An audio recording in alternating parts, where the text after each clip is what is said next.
네, 여러분 안녕하세요. 오늘 장을 정리하고 내일 장 대비 전략을 세워보는 시간입니다. 식스센스 시작하겠습니다. 저는 오늘 하루 진행을 맡은 아나운서 이지연입니다. 김세영 아나운서가 어디 갔냐라고 물어보시는 분들이 계실 것 같은데 지금 여름 휴가를 떠나서 제가 오늘 하루 여러분들과 함께 내일 장 대비 전략을 세워보도록 하겠습니다. 네, 일단 먼저 오늘 장을 좀 간략하게 요약을 해보자면요. 엔비디아발 호재로 오늘 국내 증시 반도체 종목들을 중심으로 강하게 상승을 해줬습니다.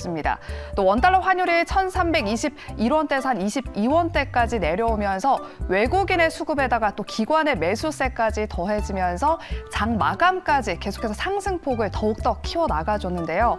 지금 코스피 지수는 2,537.68포인트로 마감을 지었고요. 또 코스닥 지수는 장 마감 직전까지 계속해서 상승폭을 더 키워나가면서 2%대로 마감을 지으면서 900포인트를 탈환했습니다. 901.74포인트로 마감을 지었습니다. 하지만 잭슨홀 미팅에 대한 경계감은 여전한 상황인데요. 그래서 앞으로 지수의 방향성은 어떻게 흘러갈 것인지 또 많은 분이 궁금해하실 것 같습니다. 그래서 앞으로 대비 전략 그리고 내일 이번 주 마지막 거래 대비 전략을 어떻게 세워봐야 될지 오늘 두 분과 함께 하도록 할게요. 헤르메스 스탁의 김시은 팀장과 그리고 글로원 파트너스 이성웅 이사와 함께하겠습니다. 두 분 안녕하세요. 네, 안녕하세요. 안녕하십니까. 네, 제가 오늘 하루 대타를 진행하게 돼서 네. 장이 좋아야 될 텐데 해서 눈 뜨자마자 오늘 엔비디아 제가 실적을 확인을 했거든요. 아주 바로 웃었습니다. 오늘 그래도 다행히 시장이 이렇게 빨간불을 켜줬는데 그래서 많은 분들이 궁금해하실 거예요. 첫 번째, 저희가 키워드 3가지를 통해서 일단 알아보도록 하겠습니다. 첫 번째 키워드는 바로 파월의 입입니다. 일단 가장 중요한 게 또 잭슨홀 미팅이 남아있잖아요. 파월의 입에서 어떤 발언이 나오느냐에 따라서 또 시장의 방향성이 갈릴 것 같은데 지금 위에 보시면 한국은행이 기준금리를 또 5회 연속으로 동결했습니다. 현행 3.5%를 그대로 유지를 했는데 또 파월 입에서 무슨 발언이 나올지 살짝 좀 긴장이 되긴 하거든요. 일단 시장의 방향성 어떻게 갈지 우리 김시은 팀장님께 먼저 여쭤보도록 할게요. 일단 파월 같은 경우는 계속 똑같은 말 가능성이 높습니다. 데이터를 보겠다, 물가 보겠다, 노동지표 보겠다.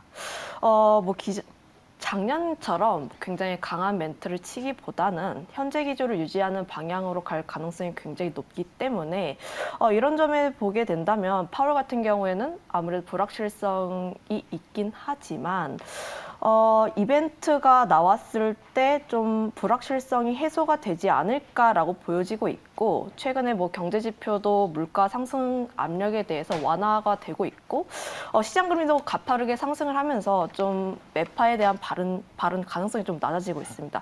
오늘도 보면은 10년 국채 금리가 좀 하락하긴 했는데 좀 여전히 높은 수치긴 하거든요. 하지만 파월이 좀 매파적으로 진행을 하게 된다면 관련했을 때 조금 더 올라가게 되고 그렇게 되면 성장주 쪽에서는 좀 유리한 상황이 좀 안 되지 않을까라고 보고 있다 보니까 이런 부분을 보게 됐을 때 아무래도 첫 번째로 봐야 되는 건 파월 쪽 그리고 두 번째로 봤을 때는 오늘 장에서 보면 엔비디아라는 부분에서 굉장히 강한 흐름들이 나왔었는데 물론 장 후반으로 갔을 때 반도체가 상승을 하고 있고 2차 전지가 올랐습니다.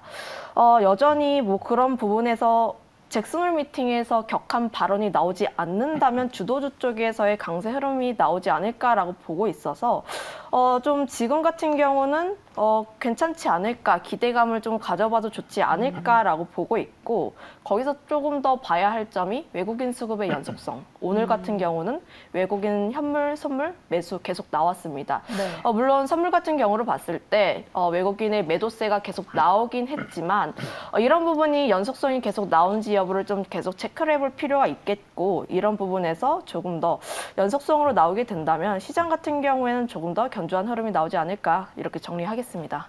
네, 우리 김시은 팀장께서는 현재 기조를 좀 유지하는 방향이 조금 더 가능성이 높다라고 이야기를 해주셨고요. 그리고 더불어서 외국인의 수급이 연속성이 있게 나타나는지를 좀 잘 지켜보자라고 짚어주셨습니다. 그렇다면 약간의 성장주 랠리가 조금 더 이어질 가능성이 조금 더 높겠네요. 그 시장의 주도주라고 하면 반도체도 있고 2차 전지도 있는데 반도체 같은 경우에는 오늘 미국장에서 엔비디아가 좀 강하게 올라가면 당연히 올라갈 수밖에 없고 2차 전지도 보면은 제가 어제는 좀 보수적으로 이야기를 했는데 오늘 보니까 또 굉장히 강하더라고요. 네. 여전히 뭐 2차 전지는 2차 전지인가라는 생각을 하고 있었는데 불확실성이 어느 정도 해소가 되고 장기채가 좀 내려가게 된다면 성장주로서는 좀 유리한 방향이 나오지 않을까 이렇게 보고 있어서 이런 부분을 보게 됐을 때 2차 전지 섹터 같은 경우는 아무래도 여러 가지 데이터를 볼 수밖에 없어요. 현 시점에서 아무래도 Q단에서의 수요 부진에 대한 내용도 나오고 있고 리튬 가격 같은 경우도 체크를 해볼 필요가 있는데 뭐 지수에 대한 편입 이슈라든지 이런 부분에서 긍정적인 수급이 있기 때문에 대장주라고 할 수 있는 에코프로가 일정 라인대를 뚫어주는지 여부 지금 같은 경우는 계속 뚫어줄랑 말랑을 하고 있기 때문에 지금은 여전히 힘을 응축하는 단계다라고 판단을 하고 있고 현 시점에서 2차 전지가 조금 더 올라간다 만다기보다는 에코프로가 위로 갈지 아래로 갈지 그러니까 아래로 갈 만한 요인은 조금 적긴 하지만 위로 갈 때 조금 더 강한 트리거가 나오면서 올라갈 필요가 있다는 점 다만 상승을 하게 된다면 강하게 뚫어서 올라갈 가능성이 높다 이렇게 판단하고 있습니다. 네, 그러면 반도체는 저희가 조금 이따가 조금 더 자세하게 오늘 워낙에 반도체 종목들이 강했으니까 더 자세한 이야기 나눠보도록 하겠고요. 우리 이성욱 이사님 많이 기다리셨어요. 네. 시장의 방향성, 우리 시장의 향방 어떻게 바라보고 계실까요? 이번에 잭슨홀 미팅에서 중요한 부분이 지금 기존이죠. 이전에 FOMC 회의에서 네. 파월 의장의 발언이 중요하거든요. 맞아요. 그때 어떤 언급을 했냐라고 하면은 데이터 기반으로 보겠다라는 언급을 했었어요. 그 의미는 뭐냐면 연준에서도 보통 금리에 대한 톤을 정해놓는 그 기준이 존재를 하는데 이번에는 특히 이 기준 같은 경우는 중립금리를 터치할 수는 없어요, 구조상. 그렇다 보니까 데이터 기반에서 다음 FOMC 기준으로 해서 금리의 톤을 조절을 한 거고 이제 두 번의 FOMC가 올해 남았는데 한 번은 동결, 한 번은 인상 같은 경우에 시각을 열었습니다. 이 잭슨홀 미팅 이후에는 동결을 열었고요. 네. 그 다음에는 다음은 인상을 열었고 그 다음에는 동결을 열었는데 여기에서 알 수 있는 점은 뭐냐면 그러면 데이터 기반으로 잭슨홀 미팅에서 멘트를 한다라고 하면은 매파적인 발언의 가능성은 낮습니다. 왜냐하면 우리가 두 가지 사항으로 볼 수 있는데요. 첫 번째로는 고용 부분의 지표인데 이게 두 개의 데이터로 갈렸을 때 고용 부분 같은 경우는 미국의 경기에 긍정을 반영을 했습니다. 두 번째로는 고용 이외의 제조업 지표 같은 경우가 약간의 불안정성을 반영을 했죠. 이 두 부분을 생각을 해봤을 때 물론 지금 10년물 국채 구간의 4.1한 레벨 같은 경우는 부담이 있을 수 있겠지만 이 부분은 미국의 신용등급 강등이라든지 그런 외부 요인이 반영된 수치입니다. 그렇다 보니 결론은 뭐냐면 이제 데이터 기반으로 멘트를 한다라는 점에서 좀 매파적인 발언의 가능성은 낮고 만약에 매파적인 발언이 여기에서 나온다라고 하면은 성장주가 한 단계 다운은 될 수 있어요. 그렇다 보니 뭐 외부 변수로 인한 변동성은 존재는 하지만 매파적인 발언의 가능성은 낮다라는 점으로 결론 짓겠습니다. 우리 이성욱 이사님의 말씀을 들으니까 조금은 마음이 놓이는 것 같은데 그렇다면 다음 키워드를 조금 넘어가 보도록 하겠습니다. 일단은 두 분 다 매파적인 발언의 가능성은 낮다라고 말씀을 해주셨으니까요. 다음 키워드 넘어가 보도록 할게요. 네, 다음은 오늘장에서 또 가장 강했던, 핫했던 종목이죠. 바로 AI 반도체 종목들을 한번 짚어보겠습니다. 많은 AI 반도체 종목들이 엔비디아의 어닝 서프라이즈 소식에 갭상승 출발을 했거든요. 네. 하지만 좀 전강 후약, 반도체 종목들이 이렇게 좀 전강 후약 패턴들을 많이 보이는 것 같은데 어떻게 좀 바라봐야 될지 AI 반도체주들의 전망, 우리 김시은 팀장님 어떻게 바라보실까요? 저는 여전히 긍정적으로 보고 있습니다. 물론 오늘 시장에서 보면은 기존에 강하게 상승을 했던 한미반도체라든지 이스페타시스 같은 경우는 차익 매물이 좀 나오고 있는 모습 보여주고 있고 네. 오히려 뭐 TFE라든지 다른 종목군들 같은 경우에는 좀 눌려 있었다가 돌파 매매를 하는 자리에서 강한 상승세가 나왔습니다.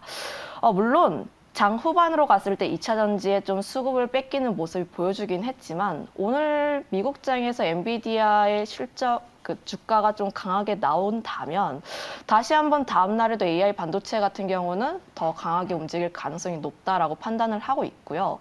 아무래도 엔비디아 같은 경우에 시간 외에서도 강한 흐름들을 보여주고 있었고 특히 2분기 실적 같은 경우는 서프라이즈 그리고 가이던스 자체도 굉장히 강하게 나타났기 때문에 이런 부분을 보게 됐을 때 추가적으로 긍정적인 요소를 볼 수가 있지 않을까라고 보고 있습니다. 특히 엔비디아에서 가장 걱정이 되었던 게 공급단에서의 문제였는데 엔비디아가 공급에 대해서는 최대 4배까지 확대를 하겠다라고 이야기를 했었고, 그리고 AI 칩 같은 경우는 보통 뭐 GPU라고 하면 우리가 컴퓨터를 살 때 몇백만 원이면 돼요. 하지만 H100 같은 경우는 5천만 원 수준이다 보니까 수요는 계속해서 나오고 있기 때문에 그냥 팔기만 하면은, 그냥 공급만 된다면 팔 수 있는 수준이다 보니까 앞으로의 실적에 대해서도 굉장히 기대가 높기 때문에 HBM 쪽에 대해서 기대감이 유효하다는 점.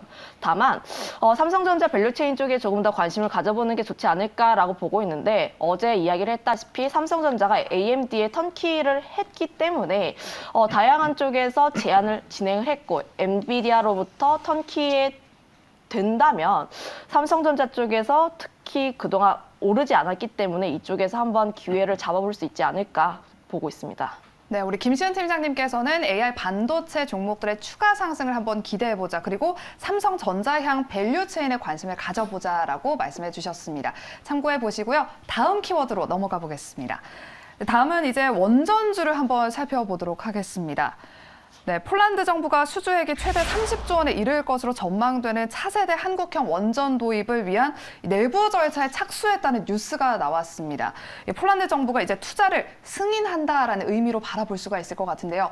원전주들 그동안 조정을 많이 받았잖아요. 네. 저점 매수 가능한 구간인지 어떻게 보실까요? 우리 이성훈 이사님? 가능한 구간이라고 결론을 지어볼 수 있겠고요. 확실하게요? 이게 왜냐하면 네. 시장을 전체로 놓고 봅니다. 반도체주 같은 경우는 이게 싸다 비싸다의 논리보다 미국 시장 같은 경우로 수요의 견인이 촉발될 수 있었고, 주가 같은 경우는 선행해서 움직인 면이 존재합니다.